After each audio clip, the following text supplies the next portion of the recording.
ইসলাম বলে মেয়ে মানুষের অন্তর হওয়া উচিত একদম কোমল নরম শিমুল তুলোর মতো। মেয়ে মানুষের মুখ দিয়ে যত কথাই আসবে সে কথাগুলো যেন ফুলে পাপড়ির মতো ঝরে পড়ে। মেয়ে মানুষের মুখের কোনো কথাই যেন কোনো অপর মুসলিম ভাই অথবা বোনকে কষ্ট না দেয়। ইসলাম কিন্তু মেয়েদেরকে এত সুন্দর একটি রূপ ধারণ করার কথা বলেছে যা কিনা আমরা ভাবলেও মানসিক শান্তি চলে আসে। কিন্তু আদৌ কি আমরা সেভাবে চলি? আদৌ কি আমরা সেই কথাগুলো মানি? কোনো কিছুই মানা হয় না, তাই না? আসলে আমি কিছু মানুষের কথা বলতে চাই যে মানুষগুলো আমার সাথে একটা সময় অনেক দুর্ব্যবহার করেছে, আজকে কিন্তু তারাই আমাকে অনেক খোঁজে। আমার জীবনে এমন কিছু বড় বোনদের সাথে আমার পরিচয় হয়েছে যারা কিনা আমাকে অনেক কটু কথা বলতো। চাকরি জীবনে অথবা পারিবারিক জীবনে অথবা বন্ধুবান্ধবের মধ্যে কিছু মেয়ে মানুষ আমি এমন দেখেছি যারা কিনা অন্যের সুখ দেখলে যাদের গা জ্বলে। তাদেরকে নিয়ে আপনাদের সাথে আজকে কিছু কথা শেয়ার করব, যে কথাগুলো এতদিন ধরে আমি আমার মনে চেপে রেখেছিলাম। বলেন তো, একটা মেয়ে হয়ে অন্য মেয়েকে কিভাবে এত কষ্ট দিয়ে কথা বলতে পারে? আমরা যখন কাউকে কথা বলবো, সে যদি আমার কথার মাধ্যমে কোনো রকম কষ্ট পায়, সে কথা জেনে এবং বুঝে আমি কিভাবে মানসিক শান্তি অনুভব করি। আমরা একে অপরকে কষ্ট দিয়ে মানসিক শান্তি উপভোগ করার চেয়ে ভয়ঙ্কর কোনো কিছু হয়তো একজন নারীর মধ্যে কাজ করে না। শুধু নারী নয়, প্রত্যেকটি মানুষের এমন হওয়া উচিত, সে হোক নারী অথবা পুরুষ, তার মুখের কথায় যেন অন্য কেউ আঘাত না পায়। তাহলে আমার আল্লাহ রব্বুল আলামিন তার উপরে অনেক বেশি ক্ষিপ্ত হয়। আলহামদুলিল্লাহ, আমার মুখের জবান আর আমার মুখের কথা দ্বারা আমি জেনে বুঝে আজ পর্যন্ত কাউকে আঘাত করিনি। এটা আমার জীবনের সর্বশ্রেষ্ঠ পাওয়া। কিন্তু আমার জীবনে এমন কিছু বড় বোনদেরকে আমি দেখেছি যারা কিনা আমাকে অনেক বাজেভাবে কথা বলেছে। চলুন ছোট্ট একটা ঘটনা বলা যাক। চাকরি জীবনে আমি যখন পা রাখি তখন আমার বয়স খুবই কম। এখনও আমার বয়স কম, কিন্তু তখন খুবই কম বলতে প্রায় 2 বছর আগের কথা।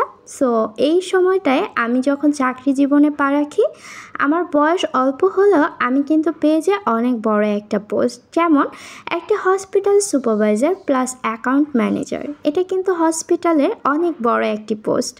এই পোস্টে জয়েন দেওয়ার কারণে অনেক মেয়েরা আমার উপরে ক্ষিপ্ত থাকে, কারণ তারা বিবাহিত এবং তাদের এজ বেশি। ভাই, মানুষের এজ দিয়ে তো মানুষের প্রফেশন বিবেচনা করা যায় না, তাই না? মানুষ কি নিজের এজ দিয়ে আসবে নাকি যোগ্যতা দিয়ে? এটুকু বোঝার ক্ষমতা তাদের ছিল না।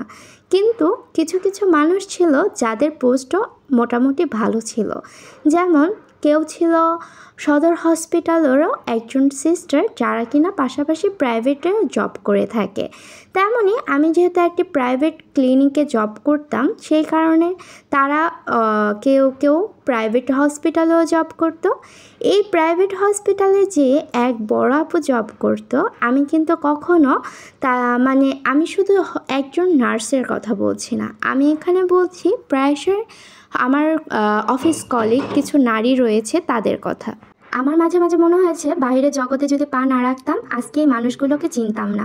আসলে যে মানুষের জবান কতটা ভয়ঙ্কর হতে পারে তার সম্পর্কে জানতাম না। আমি যেতাম হসপিটালে হিজাব আর একটু ঢোলাক জামা পরে, যেন আমার বডি পোশাক আশাক দেখে মানুষ আমাকে খারাপ কুদৃষ্টিতে না দেখে। আমি একজন মুসলমান ঘরের মেয়ে, আমাকে সেভাবে করে চলতে হবে যেভাবে করে আমি বাহিরের জগতে স্মার্ট থাকবো এবং তার পাশাপাশি নিজের শরীরে হেফাজতও করব। কিন্তু এই বিষয়টা কেউ খারাপ দৃষ্টিতে দেখতো। যেমন কিছু মানুষ আমাকে বলতো, যারা কিনা বড় বোন হিসাবে আমি যাদেরকে সম্মান করতাম, তাদের মধ্যে কেউ আমাকে বলতো যে তোমাকে এভাবে অনেক ভালো লাগে। আজকালকে মেয়েরা জব করতে এসে নিজের এরকমভাবে মানুষের সামনে আকর্ষণীয় হতে চায় যেন মানুষরা তাকে দেখে দৃষ্টি সরাতে না পারে। আশা করি আপনারা বুঝতে পারছেন আমি কিসের কথা বলছি। আবার কেউ কেউ আমাকে বলতো তোমার এরকম ঢোলা কাপড় চোপড়ে তোমাকে একটু বয়স্ক বয়স্ক লাগে, এভাবে হিজাব পরে এভাবে ঢোলা কাপড় চোপড় পরে আসো কেন? আমার পোশাক আশাক নিয়ে আমাকে অনেক মন্তব্য শুনতে হয়েছে, তবুও আমি কিন্তু জব করেছি। মন্তব্য যারা করেছে তারা কিন্তু আমার পোস্ট থেকে অনেক নিচু পোস্টের মানুষ, কিন্তু তারা ছিল আমার বয়সে অনেক বড়। তা আমি কিছু বলিনি, কারণ আমার পারিবারিক শিক্ষা বড়দেরকে কখনো অপমান অসম্মান করে কথা বলতে নেই। আর তার মধ্যে কিন্তু আমি মনের মধ্যে অনেক আঘাত পেতাম, কথাগুলো আমার শুনতে বড্ড খারাপ লাগতো। কিন্তু কি করার বলেন, মানুষ আমি তো কারোর মুখের উপরে আঘাত দিয়ে কথা বলতে পারবো না, কারণ এটা আমার কাছে নিজের কাছেও খারাপ লাগবে যে আমার কথা দ্বারা কেউ আঘাত পেয়েছে।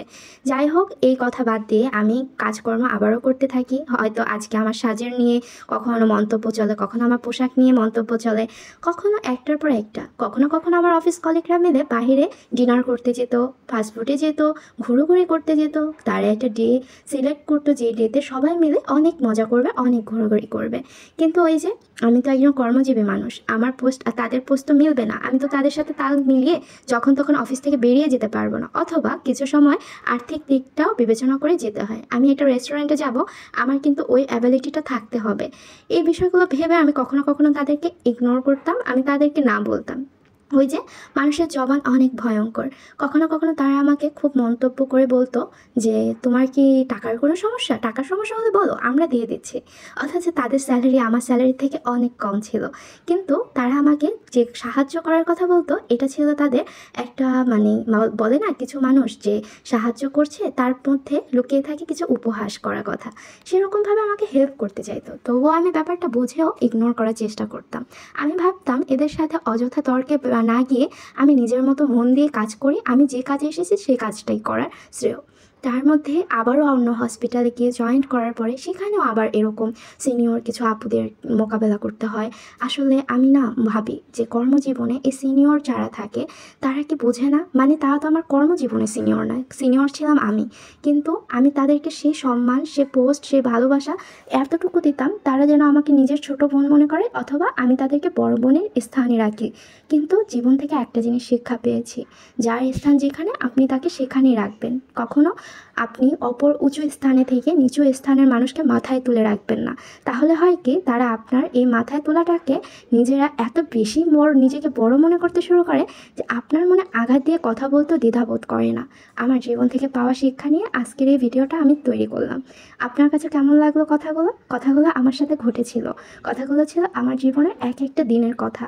সো এই ভিডিওটা আপনার কাছে যদি ভালো লেগে থাকে, একটু লাইক, একটু ফলো, আর অথবা আপনি ইউটিউবের দর্শক হয়ে থাকলে একটা সাবস্ক্রাইব করে দেবেন। আল্লাহ হাফিজ।